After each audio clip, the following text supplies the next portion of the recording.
God said to Jonah, "Doest thou well to be angry?"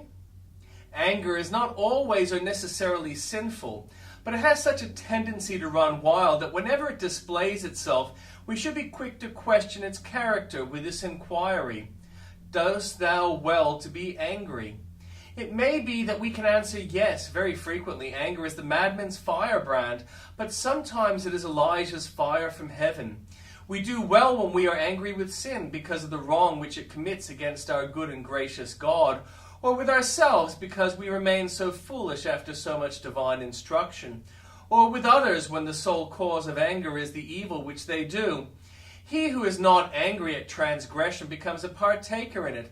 Sin is a loathsome and hateful thing, and no renewed heart can patiently endure it. God himself is angry with the wicked every day, and it is written in his word, "Ye that love the Lord hate evil." Far from frequently it is to be feared that our anger is not commendable or even justifiable, and then we must answer no. Why should we be fretful with Christian, passionate with servants, and wrathful with companions? Is such anger honorable to our Christian profession, or glorifying to God? Is it not the old evil heart seeking to gain dominion, and should we not resist it with all the might of our newborn nature? Many professors give way to temper as though it were useless to attempt resistance, but let the believer remember that he must be a conqueror in every point, or else he cannot be crowned. If we cannot control our tempers, what has grace done for us? Someone told Mr. J that grace was often grafted on a crab's stump. "Yes," said he, "but the fruit will not be crabs." We must not make natural infirmity an excuse for sin, but we must fly to the cross and pray the Lord to crucify our tempers and renew us in the gentleness and meekness after his own image. "When I cry unto thee, then shall mine enemies turn back. This I know, for God is for me." It is impossible for any human speech to express the full meaning of the delightful phrase, "God is for me." He was for us before the worlds were made. He was for us, or he would not have given his well-beloved Son. He was for us when he smote the only begotten and laid the full weight of his wrath upon him. He was for us, though he was against him. He was for us when we were ruined in the fall.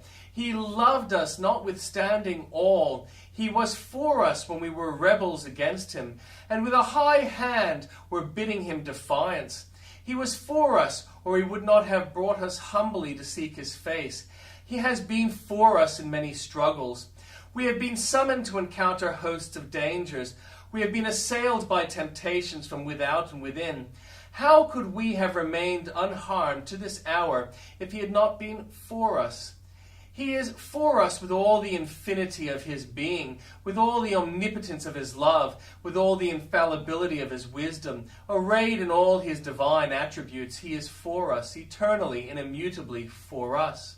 For us. When yon blue skies shall be rolled up like a worn-out vesture, for us throughout eternity.